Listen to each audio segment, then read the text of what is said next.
Boa noite, que a graça e a paz do nosso Senhor Jesus Cristo possa estar aí na sua casa, na sua vida, fazendo diferença e ajudando a cada um de nós na nossa caminhada cristã.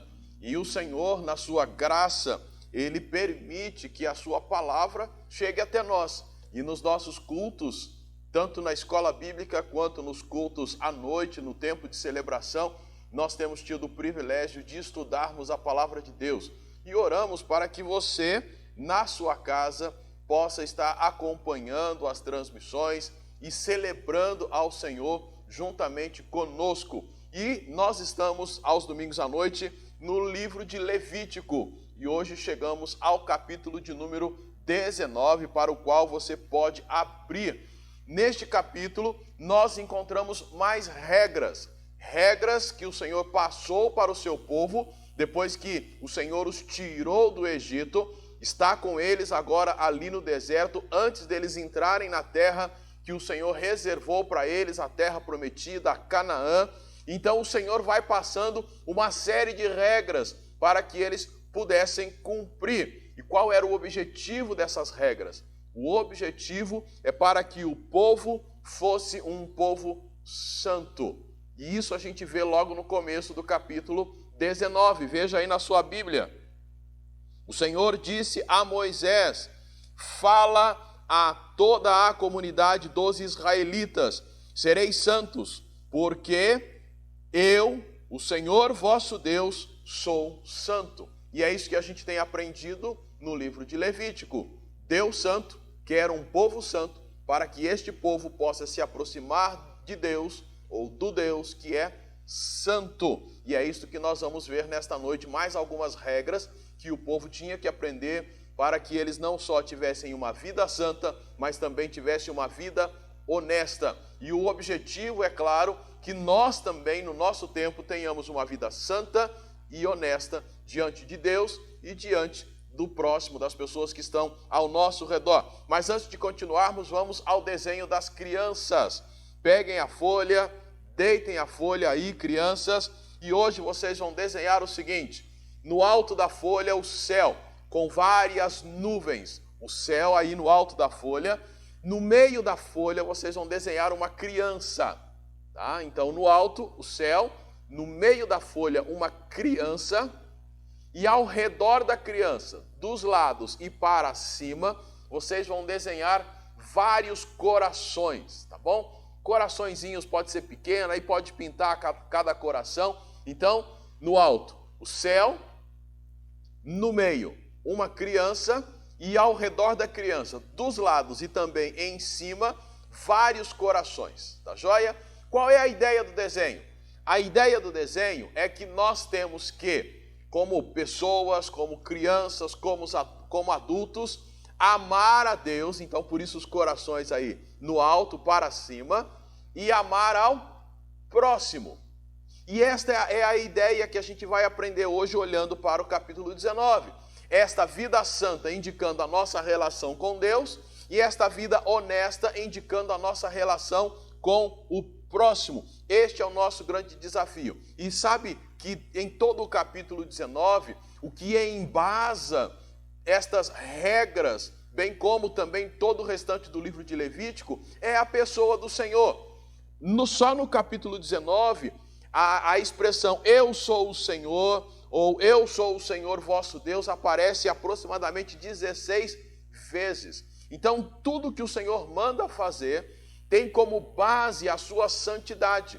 Se Ele exige do povo santidade, é porque Ele é santo. E nossa oração é que ao final desta ministração, todos nós estejamos extremamente motivados a ter realmente uma vida de santidade para com Deus e uma vida de amor real para com o próximo. Mas vamos falar com o nosso Deus. Obrigado, Senhor, pela oportunidade que nós temos de estudar a Tua palavra. E oramos para que o Teu Santo Espírito possa ministrar a cada coração de forma que todos nós não só entendamos a Tua palavra, mas a coloquemos em prática. Oramos rogando isto ao Senhor e também agradecidos pela oportunidade que o Senhor tem dado a nós de estudarmos a Tua palavra. Oramos assim em nome de Jesus. Amém.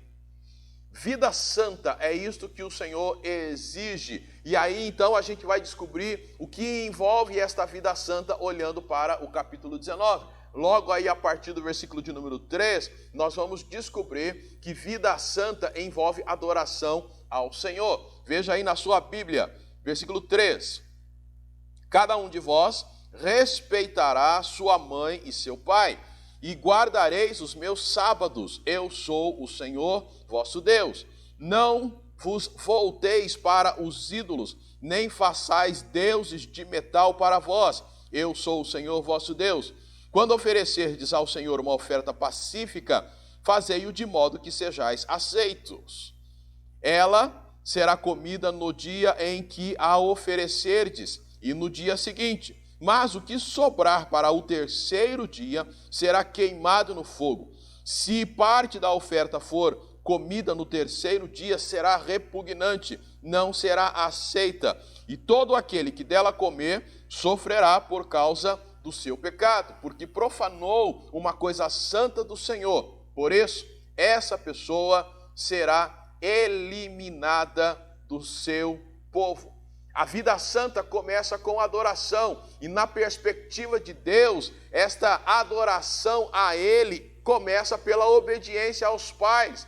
Que coisa interessante, porque às vezes nós entendemos adorar a Deus como algo que a gente faz na comunidade, fora de casa. Mas o Senhor tem a visão de que a adoração começa em casa, com a obediência a pai e a mãe. E continua, diz o texto, que esta adoração a Deus também envolve não se voltar para os ídolos. E veja que ele faz uma citação de ídolos de metal. Talvez uma referência àquele Deus Moloque para quem eram oferecidas as crianças, que possivelmente era uma imagem feita de metal e ela era oca, e lá dentro era colocado fogo. Então talvez aí uma referência a esse ou algum outro Deus que era feito também de metal, porque o Senhor exige do seu povo uma adoração exclusiva. A adoração a Deus também significaria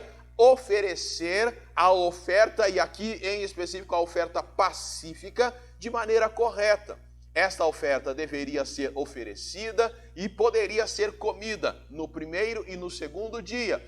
Se sobrasse alguma parte dessa oferta, se sobrasse carne para um terceiro dia, tudo que sobrasse deveria ser queimado. Uma vez não obedecendo estas orientações do Senhor, a pessoa então sofreria, porque profanou aquilo que é santo, as ordens do Senhor. A gente percebe que vida santa então começa com adoração, e a adoração começa em casa, obedecendo a pai e mãe, não tendo ídolos e oferecendo o seu sacrifício, a sua oferta ao Senhor de maneira correta. Foi isso que ele falou com o povo de Israel, mas envolvia também obediência, não só adoração, mas também obediência ao Senhor. Vai lá a partir do versículo 19 agora, do capítulo 19 de Levítico. O texto diz: guardareis as minhas leis, versículo 19, não permitirás que o teu gado se cruze com o de espécie diferente, não semearás sementes diferentes no teu campo, nem vestirás roupa feita de tecidos diferentes. E quando um homem se deitar com uma mulher escrava, comprometida com outro homem, mas ainda não resgatada nem liberta, ambos serão açoitados, não serão mortos, pois ela não era livre. Com oferta pela culpa, ou como oferta pela culpa, o homem levará um carneiro ao Senhor, à entrada da tenda da revelação, para a expiação da sua culpa. Com o carneiro da oferta pela culpa, o sacerdote fará expiação por ele diante do Senhor, pelo pecado que cometeu, e este lhe será perdoado. Quando tiverdes entrado na terra e plantardes qualquer tipo de árvore para comer seu fruto, considerareis proibido este fruto. Durante 3 anos será proibido, não o comereis. Mas no 4º ano, todo o seu fruto será consagrado como oferta de louvor ao Senhor. Comereis do seu fruto a partir do 5º ano, para que elas produzam ainda mais. Eu sou o Senhor vosso Deus. Não comereis nada com sangue, não praticareis encantamentos nem adivinhações, não cortareis o cabelo nas laterais da cabeça, nem aparareis as pontas da barba, não cortareis o corpo por causa dos mortos, nem fareis marca na pele. Eu sou o Senhor. Não desonrarás tua filha fazendo-a prostituir-se, para que a terra não se prostitua e não se encha de depravação. Guardareis os meus sábados e reverenciareis o meu santuário. Eu sou o Senhor.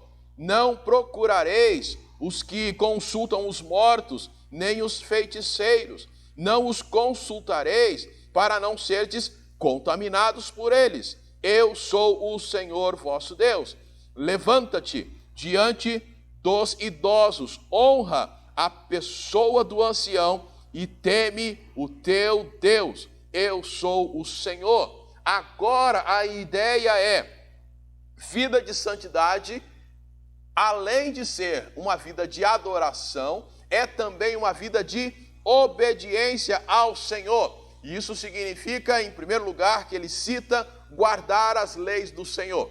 Isto é uma vida santa, isso é uma vida que demonstra amor ao Senhor. Isto é uma vida que de fato mostra ou mostraria que eles estavam vivendo de maneira santa. Lá quando a gente vai para o Novo Testamento, João 14, 21 fala que aquele que tem os meus mandamentos e os guarda, este é o que me ama. E aquele que me ama será amado por meu Pai, e eu também o amarei e me manifestarei a ele. Adoração significa obediência àquilo que está na palavra de Deus, bem como também essa obediência ao Senhor significava não fazer misturas, e para nós isso é muito estranho, não misturar espécies de animais, não misturar semente, não usar roupa com tecidos diferentes. Por que o Senhor fala isso? O Senhor fala isso porque esse tipo de prática era comum entre as nações pagãs e tinha também a ver com o culto aos deuses que eles adoravam. Por isso, a ideia do Senhor é: vocês precisam ser diferentes. Então, mesmo aquilo que não parece não ter nada a ver, naquela época em específico, faria com que o povo de Israel fosse diferente. E é isto que a gente tem que ter na mente quando lemos esse texto, assim como também era punido pessoas que tivessem relações ilícitas. No caso aqui, o homem que se envolvesse com uma escrava. Observe, os dois seriam açoitados, mas não mortos. O homem teria que oferecer um carneiro como sacrifício pelo seu pecado. Mas observe, a escrava não tinha que oferecer este sacrifício. E também não era morta. Ao que tudo indica, uma maneira de Deus proteger os escravos, visto que, por serem escravos, todos faziam exatamente aquilo que queriam com eles. Então, ela seria açoitada, porém, toda a culpa pelo pecado seria direcionada ao homem. E elas ou eles não seriam mortos e a escrava não seria morta, porque Deus entendia que a condição dela já era uma condição em que todos normalmente abusavam dela. Então o Senhor a protege. Mas o texto continua dizendo também que a obediência ao Senhor era respeitar o tempo da colheita. O Senhor diz: quando vocês entrarem lá na terra, vocês vão plantar as árvores frutíferas, primeiros 3 anos não vão comer deste fruto. Tá? A ideia talvez seja de a terra passar por uma espécie de purificação. Deus estabeleceu esta regra, 3 anos, e talvez até para mostrar para as nações ao redor que mesmo sem colher do fruto que eles acabaram de plantar, o Senhor continuava sustentando a eles como os havia sustentado lá no deserto.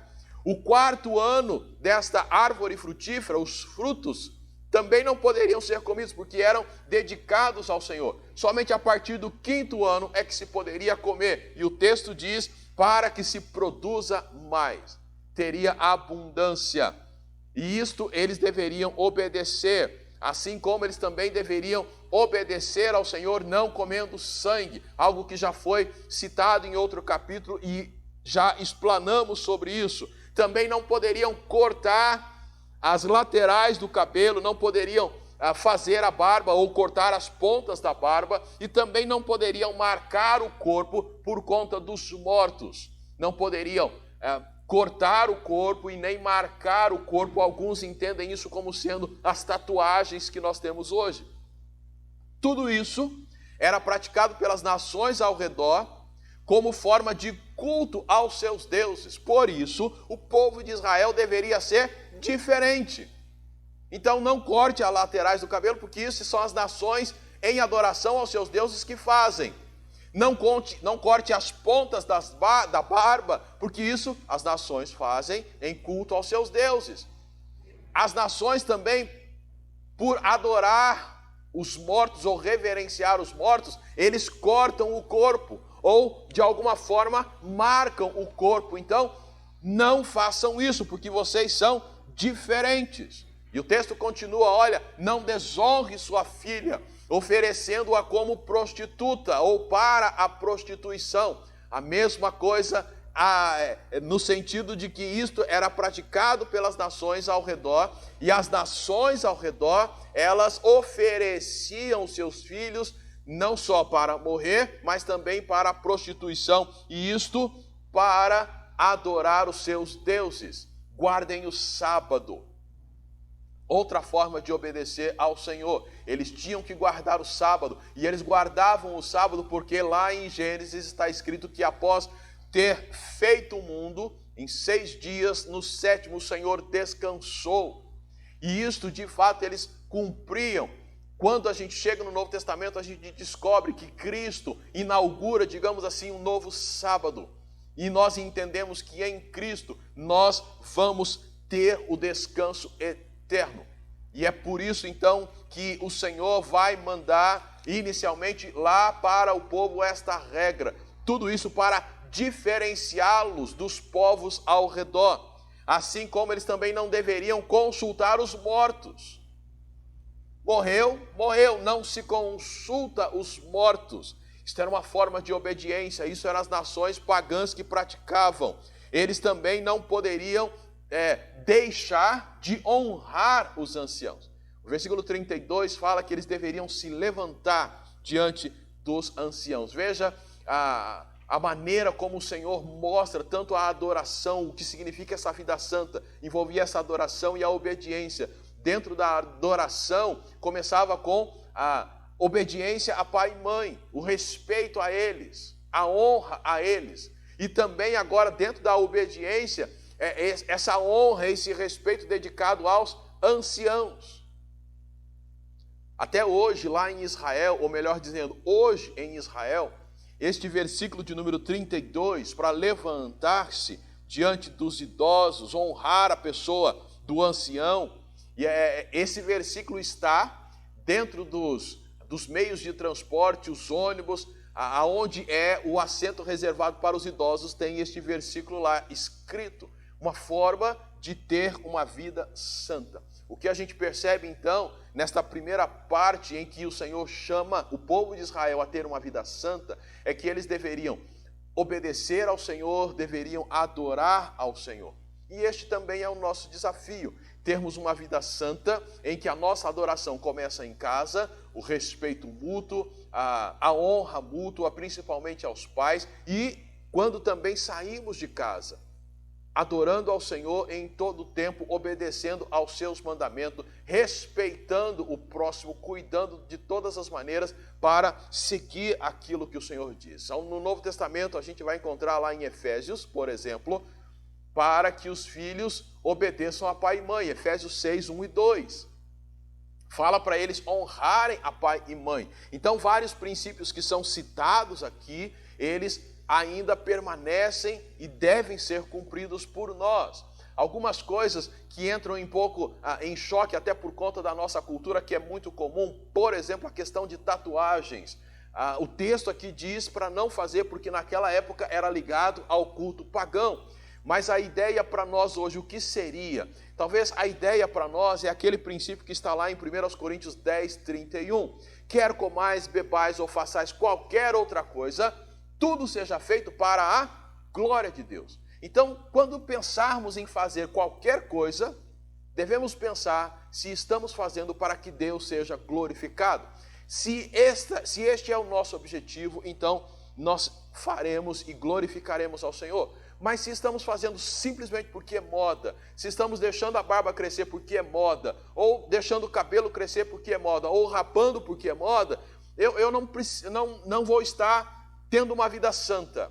Eu preciso fazer, não motivado pela sociedade ou por aquilo que é a cultura, a moda, mas eu devo fazer para a glória de Deus. E isso deve levar a cada um de nós a uma reflexão muito importante.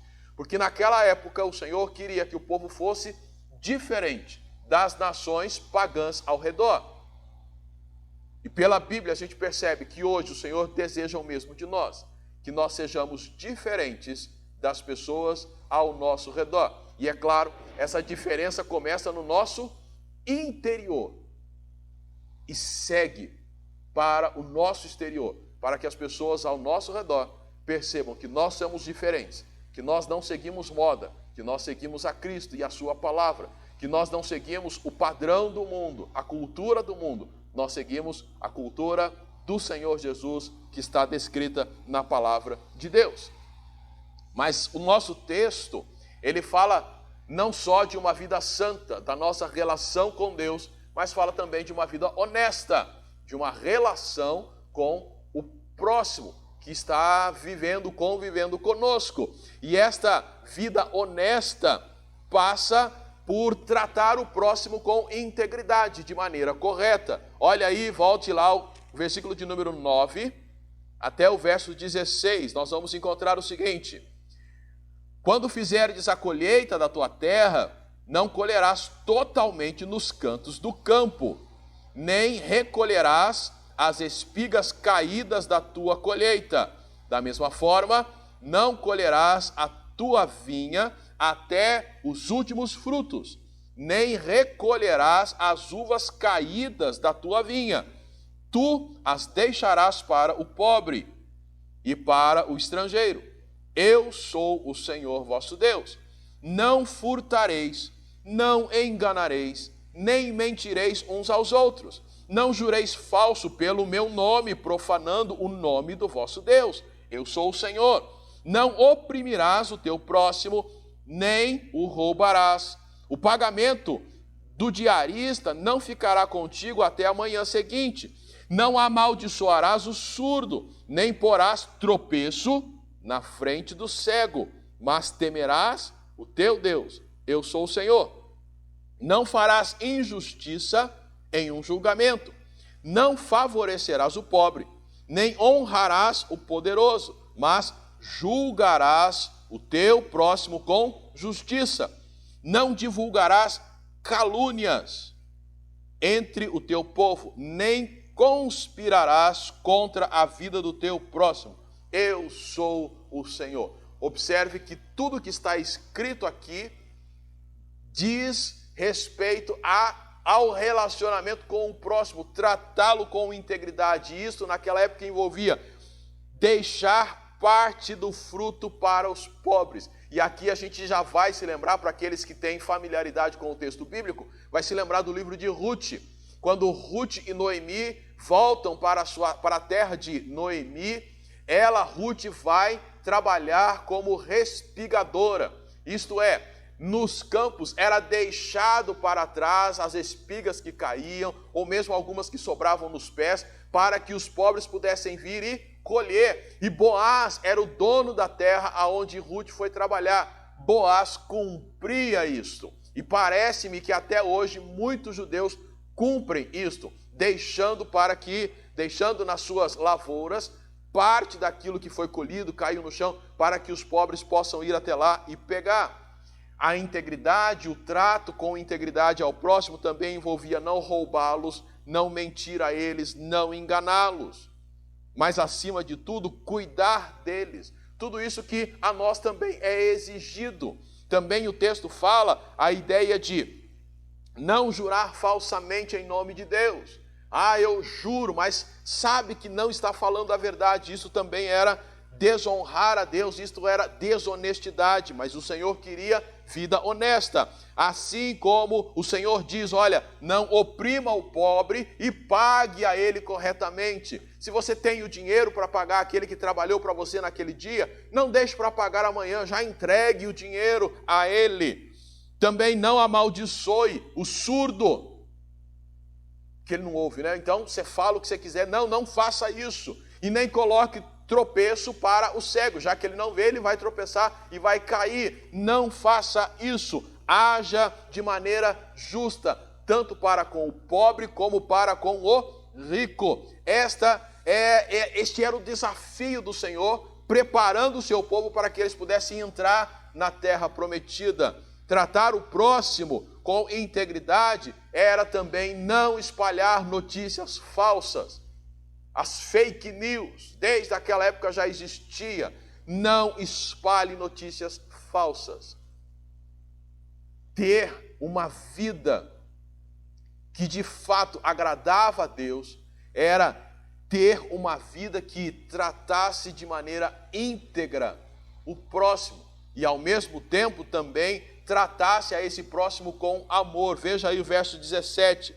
Não odiarás o teu irmão no coração, não deixarás de repreender o teu próximo, para que não sofras por causa do pecado dele. Não te vingarás, nem guardarás ódio contra gente do teu povo. Pelo contrário, amarás o teu próximo como a ti mesmo. Eu sou o Senhor. Amar o próximo envolvia esta vida com o Senhor, relacionamento de amor com eles, não odiá-los, não ter rancor no coração, não nutrir sentimentos negativos para com uma próxima pessoa, para com o próximo, repreendê-lo quando ele estivesse errado, ao invés de fazer vistas grossas, eu não tenho nada a ver com isso, a vida é dele. Mas aí a gente começa a olhar para as Escrituras, desde aqui até o Novo Testamento, nós temos que cuidar sim do nosso irmão, ajudando a não viver no pecado. Se Deus nos permitiu ver, vamos ajudá-los a mudar de vida. Amar ao próximo, esse texto é muito usado no Novo Testamento, é o segundo mandamento, amar ao próximo. O primeiro, amar a Deus sobre todas as coisas.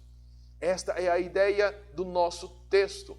E assim também vai lá para o final, versículo 33, mostrando que esta vida com relação ao próximo também envolve tratá-lo com justiça. Isso já foi citado um pouquinho, mas a partir do verso 36 até o 37, ele vai concluir isso.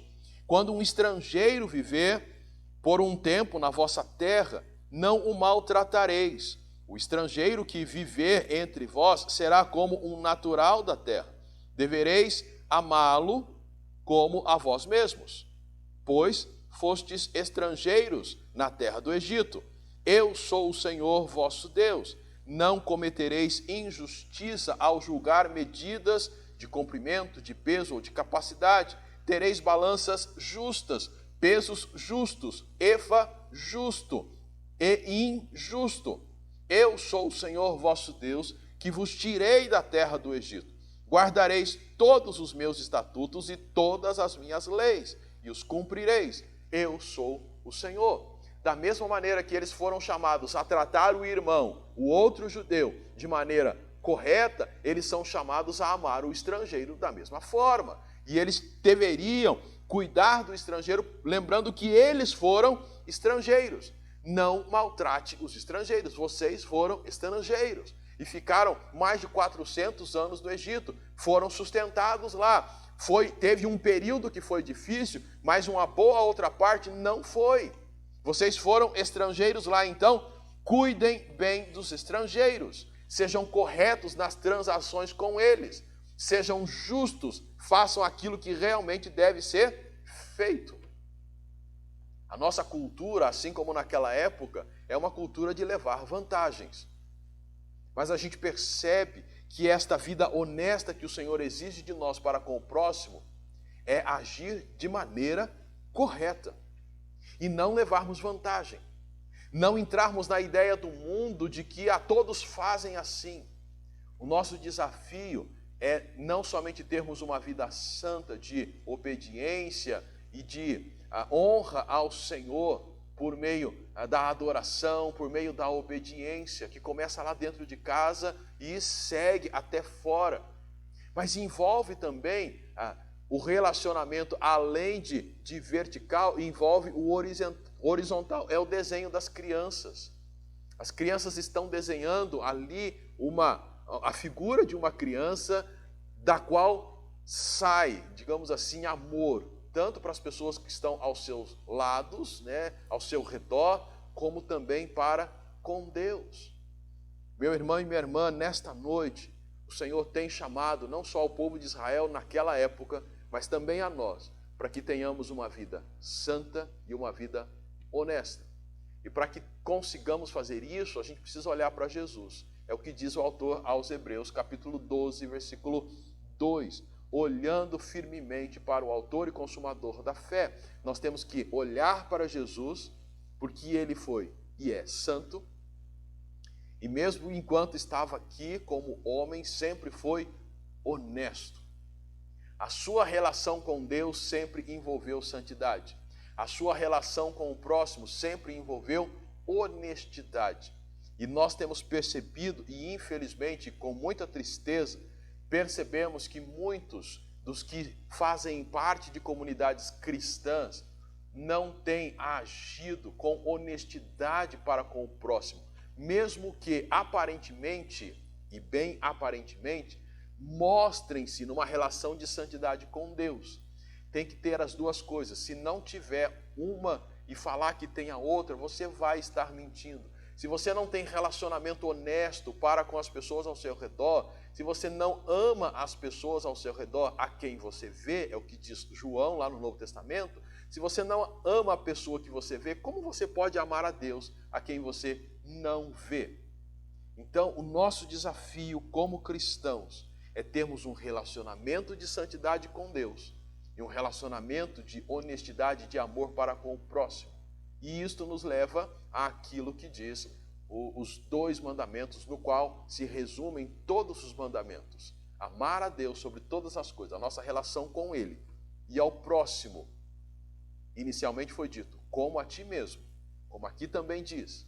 Mas quando a gente vai para o Novo Testamento, João capítulo 13, nós vamos descobrir que nós devemos amar a Deus sobre todas as coisas, e ao próximo, assim como Cristo nos amou. E para que isto realmente se torne efetivo na nossa vida, primeiro a gente precisa ter Jesus como o nosso Salvador, como o Senhor da nossa vida. Precisamos, como diz lá Paulo aos Romanos, reconhecer que Jesus, ele é o Senhor, para que então sejamos salvos. E ao mesmo tempo, precisamos abrir a nossa vida, se já salvos, para que ele de fato seja o Senhor na nossa vida, para que ele de fato nos comande. Isto, de maneira prática, é olhar firmemente para Jesus, recebê-lo como Salvador da nossa vida e permitir que de fato ele seja o Senhor da nossa vida. Fazendo assim, de fato, teremos esta vida santa e honesta que o Senhor falou para o povo ter e com certeza deseja que nós também tenhamos. Oremos para que, de fato, vivamos isto para a glória do nosso Deus. Senhor Deus e Pai, obrigado pela Tua palavra, pela oportunidade que o Senhor nos dá de sabermos aquilo que o Senhor deseja de nós.